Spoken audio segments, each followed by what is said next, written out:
un résultat très intéressant. C'est ça qui a un petit peu fait la réussite des machine learning, la réussite théorique.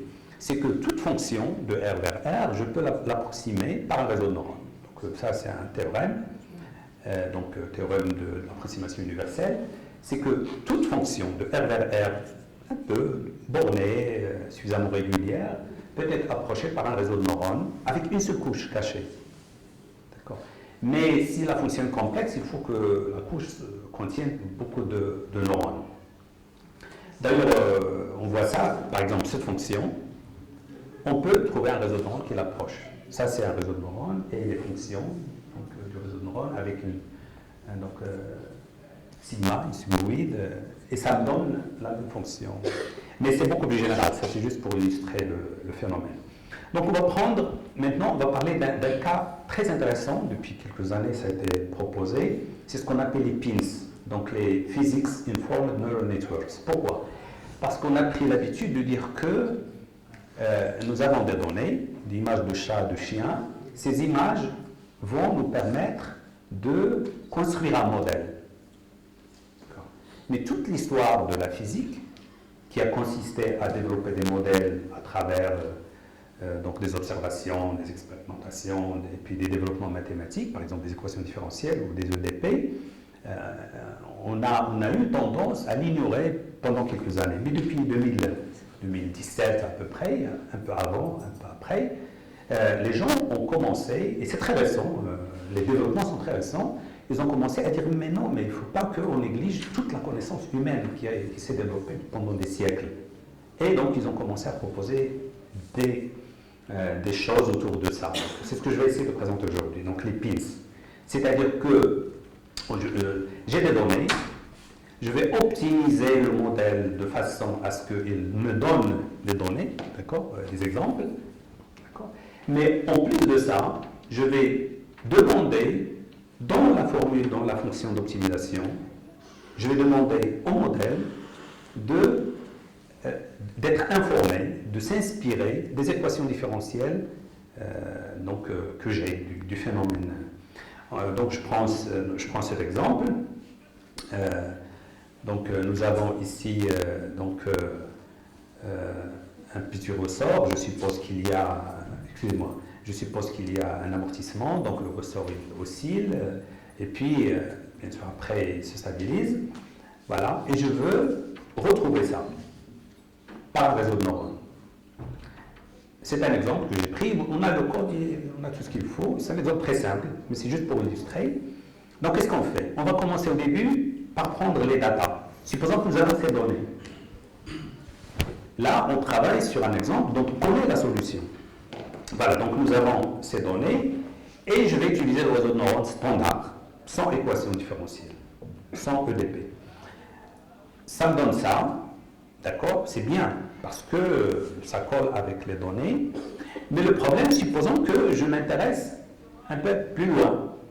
Je m'intéresse aux données un peu plus loin que là où j'ai les données. Supposons qu'il y a un écart des données. D'ailleurs, on peut aussi estimer l'erreur par des approches stochastiques. On peut estimer l'erreur que l'on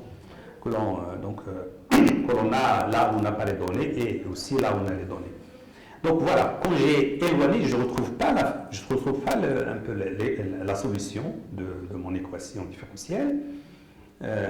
Ça me donne ça. Pourquoi? Parce que là où il n'a pas les données, il ne peut rien faire, donc il suit la tendance. Là, nous avons une solution analytique pour ce problème, d'oscillation harmonique avec amortissement, ou une seule dimension. Donc voilà. Nous comparons la solution analytique avec ce que donne le machine learning. Ce n'est pas intéressant, là on n'a pas les données. Donc nous voulons régulariser, d'accord, dans la formule d'optimisation, le modèle, en intégrant, en demandant au réseau de neurones de satisfaire l'équation différentielle.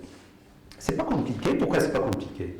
Parce que vous vous rappelez, j'avais dit que le théorème, il nous dit que un réseau de neurones, finalement, c'est une fonction de R vers R ou de Rn vers R, de Rn vers Rn, donc c'est toujours une fonction. Donc, le réseau de neurones me donne la fonction, et je peux dériver cette fonction. Supposons que, voilà, j'ai x et t, il me donne U. Le réseau de neurones, c'est ça le réseau de neurones.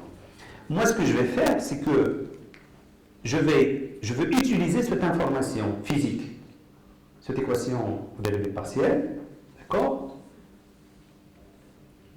Voilà, qu'est-ce qu'elle va me donner? Puisque j'ai U, parce que x et t me donne U, je dérive par rapport au temps ça. Et ce qui est intéressant, c'est qu'aujourd'hui, avec PyTorch, TensorFlow, etc., même manuellement on peut le faire, je peux dériver ça manuellement, parce que les expressions que j'ai ici sont faciles. C'est des produits matriciels, et puis relus, d'accord, une fonction d'activation, c'est pas compliqué. Donc je peux dériver cette fonction que j'ai construite, ce modèle, par rapport à t. Et je peux aussi le dériver par rapport à x. Je peux le dériver 2 fois, autant de fois que je veux. Et donc j'ai du sur dt, u, dt, etc.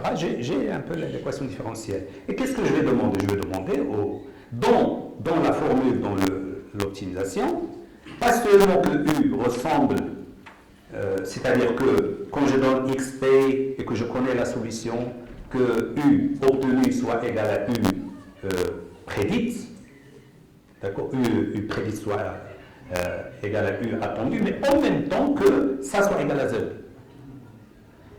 Voilà, donc l'optimisation, ça va me donner ça. Je minimise pas seulement un peu donc l'écart de la sortie de U par rapport à ce qui est attendu, mais aussi l'équation différentielle. Après, bien sûr, je peux mettre ici un bêta pour équilibrer, pour paramétrer un peu le... D'accord? Voilà. Et maintenant, regardez, ça donne quoi? Donc, je refais, regarde. Au début, bien sûr, là où il y a les données, rapidement, il retrouve la solution analytique. Et après, il va retrouver la solution là où il n'a pas les données. Là où il n'a pas les données, il va utiliser l'équation de l'EDP. Ou une équation différentielle, ou même autre chose. Et même les conditions limites, on peut mettre tout ce qu'on veut. Parce qu'on a la fonction. La fonction, c'est xt qui donne u. D'accord? Et il a une expression facile. C'est comme si je fais l'interpolation et je prends l'approximation, le polynôme interpolé, je le dérive et je l'utilise.